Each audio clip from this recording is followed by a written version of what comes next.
दिल्ली में, दिल्ली सरकार में जो अफसर काम करते हैं उनके ऊपर भारतीय जनता पार्टी ने केंद्र सरकार के माध्यम से पिछले 7 साल से अवैध नियंत्रण कर रखा है, असंवैधानिक नियंत्रण कर रखा है। और बीजेपी लगातार इस असंवैधानिक कब्जे का, अफसरों के ऊपर इस असंवैधानिक कब्जे का दुरुपयोग करती रही है।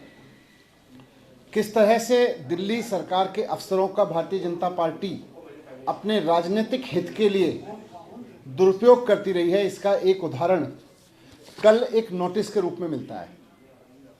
ये नोटिस दिल्ली के सूचना विभाग की आईएएस अधिकारी सचिव श्रीमती एलिस वास जी ने जारी किया है, अरविंद केजरीवाल जी के नाम। दिल्ली सरकार के सूचना विभाग की आईएएस अधिकारी एलिस वास जी ने अरविंद केजरीवाल जी को नोटिस दिया है, मुख्यमंत्री जी को। उन्होंने लिखा है कि 2016-17 के आसपास दिल्ली सरकार ने जो दिल्ली के बाहर विज्ञापन दिए थे उनकी वसूली अरविंद केजरीवाल जी से की जाएगी, 163 करोड़ रुपए की वसूली। और एलिस वास जी ने अरविंद केजरीवाल जी को धमकी दी है कानूनी रूप से कि आप ये 163 करोड़ रुपए जमा करो, नहीं 10 दिन के अंदर जमा करो, नहीं तो आपके ऊपर failing which further necessary action as per law will be taken in this matter. सूचना विभाग की आईएएस अधिकारी एलिस वास जी भारतीय जनता पार्टी के कहने पर अरविंद केजरीवाल जी को धमकी दे रही है कि 10 दिन के अंदर अंदर 163 करोड़ रुपए जमा करो, नहीं तो आपके खिलाफ कार्रवाई की जाएगी। यह बात एलिस वास जी की नहीं है, यह किसी आईएएस अधिकारी की नहीं है, यह इस बात की है कि भारतीय जनता पार्टी दिल्ली सरकार के अफसरों का किस तरह से दुरुपयोग कर रही है। मुझे कुछ पंक्तियां याद आ रही हैं जो मैं पिछले 8 साल से दिल्ली में रह के आम आदमी पार्टी की कारगुजारियां देख रहा हूं,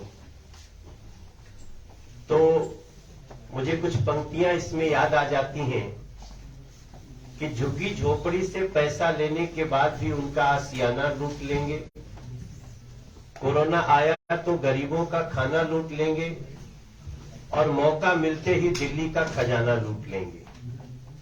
ये है आम आदमी पार्टी की नीति। मेरी तीनों पंक्तियों में 3 कहानियां हैं और वो लूट की हैं। ऐसा लगता है कि एक समय नादिर शाह ने लूटा था दिल्ली को, और एक बार आम आदमी पार्टी अपने भ्रमजाल से सत्ता में बैठकर दिल्ली के खजाने को लूट रही है, जिससे दिल्ली के गरीबों का, दिल्ली के झुग्गियों का, दिल्ली के घरों में पानी देने का, इस सारी समस्याओं का निदान होता। लेकिन नहीं, आज 163 करोड़ रुपए 10 दिन के अंदर रिकवर करने की बात आई तो मनीष सिसोदिया जी दिल्ली सरकार छटपटा गई। वो लोग प्रेस कॉन्फ्रेंस करने बैठे, और प्रेस कॉन्फ्रेंस भी करने बैठे तो वही अराजक भाषा का इन्होंने प्रयोग किया है जिसके लिए आम आदमी पार्टी जानी जाती है। आपने सुना होगा, आज मनीष सिसोदिया जी वो प्रेस कॉन्फ्रेंस में कहते हैं कि किसी अधिकारी पे दबाव डाल के उससे चिट्ठी लिखाई गई। मनीष सिसोदिया जी, आप डिप्टी सीएम हैं। इस देश की संवैधानिक व्यवस्था में कोई भी आदेश निकलता है तो किसी न किसी अधिकारी के साइन से ही निकलता है। यह हमारे देश में संविधान की व्यवस्था है। लेकिन आपको लगता है कि हम उस व्यक्ति पर अटैक करें जिसने साइन किया। तो मुझे एक बार यह भी कहने में संकोच नहीं होता कि शायद आप लोगों ने संविधान को दरकिनार करके जो अरविंद केजरीवाल ने कहा था कि हम अराजक हैं, उसी अराजकता का परिचय आज भी दे रहे हैं। बिंदुवार अगर हम इस संबंध में बात करें आपसे, तो विज्ञापन घोटाले के 163 करोड़ की रिकवरी का मामला है। सिंपल सी बात है कि आपने अपनी पार्टी का चेहरा चमकाया, आपने अपने नेताओं का चेहरा चमकाया पार्टी के अनुसार।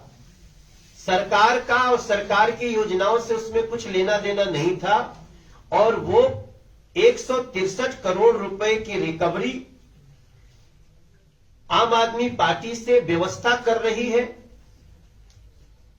एजेंसीज कर रही हैं, जिसके जो संवैधानिक रूप से जिम्मेदार हैं।